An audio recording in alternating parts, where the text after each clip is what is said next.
दोस्तों नमस्कार। माफ़ करना दोस्त, यदि आपके पास 2000 के नोट होंगे तो आप चुपचाप जाकर बैंक में जो नियम है उसके तहत आप भंजा लीजिए। यदि केंद्र में मोदी सरकार जैसी सरकार आसीन रहेगी, बैठी रहेगी, तो इस तरह की समस्याएं तो आपको झेलनी ही पड़ेंगी। मोदी सरकार कुछ भी कर ले, बढ़िया खराब काम जो कुछ भी कर ले, लेकिन मैं ये दावे के साथ कहता हूं कि अर्थव्यवस्था इनको समझ में नहीं आएगा। आज समझ में नहीं आएगा तो बड़े बड़े बुजुर्ग गवर्नर से या बड़े बड़े बुजुर्ग अर्थशास्त्री से ये सलाह नहीं लेंगे। ये अपने स्टाइल से चलाते हैं और फंस जाते हैं। नोटबंदी में फंसे, बिना तैयारी के नोटबंदी की, बाद में नोट भी छापा तो एटीएम में आ नहीं रहा था।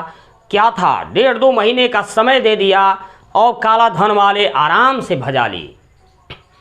इसके बाद हमारे देश की इकोनॉमी, बाजार डर गया नोटबंदी से, बाजार भी चौपट हुआ। जीएसटी में वही हाल हुआ, पहले 28% कितना किए, बाद में घटा करके 14-18% किए।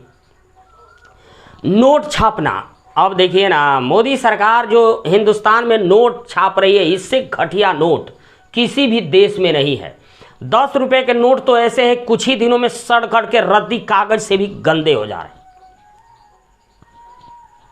हैं। यहां पे ध्यान दिए हैं आप, बड़े दर का नोट जो है छोटे दर के नोट से छोटा है।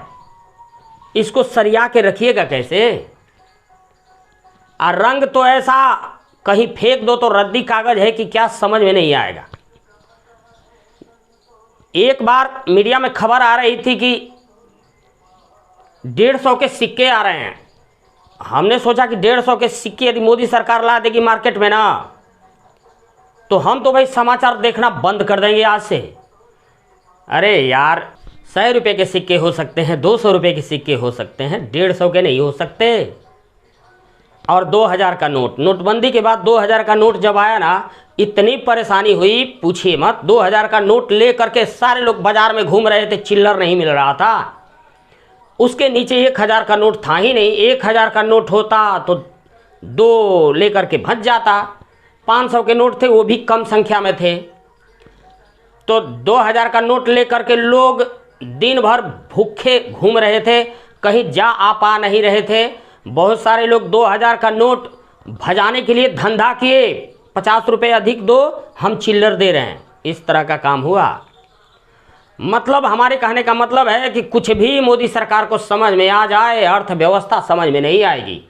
और ये मोदी सरकार जो हारेगी ना, इसका मैं कारण बता रहा हूं, अर्थव्यवस्था के झोल के चलते हारेगी। अर्थव्यवस्था, मोदी सरकार, प्रधानमंत्री मोदी जी पैसे से बिल्कुल कंगाल हैं यार। जहां मन करे जहां सबको राशन दे रहे हैं, प्रधानमंत्री ग्राम सम्मान योजना दे रहे हैं, और क्रिएट पैसा हो ही नहीं रहा है, निर्यात बढ़ ही नहीं रहा है। ऊपर से ढक के चादर चढ़ा के अर्थव्यवस्था दिखाइएगा, इससे कुछ नहीं होगा। और जहां सरकारी संपत्ति का निजीकरण करने शुरू कीजिएगा ना, विपक्ष शोर मचाएगा, आप देश को बेच रहे हैं। पैसा सहेज के रखिए। और वोट देने वाले, बीजेपी के वोट देने वाले भी बीजेपी को कंगाल बना रहे हैं। आप अपने प्रधानमंत्री को वोट देके बना रहे हैं और प्रधानमंत्री से ही बैठ के खा रहे हैं, तो वो तो हमारा राजा कंगाल हो जाएगा। और जब हमारा राजा कंगाल हो जाएगा तो खुद ब खुद हार जाएगा, कुछ कर ही नहीं पाएगा। तो इसीलिए बीजेपी को आगे की राह आसान करनी है तो अर्थव्यवस्था के गुण को समझना होगा। अर्थव्यवस्था में एक अफवाह निकल जाए, नमक गायब हो रहा है, सारे लोग नमक खरीद लेंगे, नमक का अकाल हो जाएगा। एक भ्रम, एक झूठी खबर से अर्थव्यवस्था चौपट हो जाती है। और यहाँ तो आप अनाप शनाप निर्णय ले रहे हैं। तो नोटबंदी के समय ही 2000 के नोट को वापस तो होना ही था, मैं पहले ही कह चुका था। इसी के साथ हम वीडियो को समाप्त कर रहे हैं दोस्त। नमस्कार।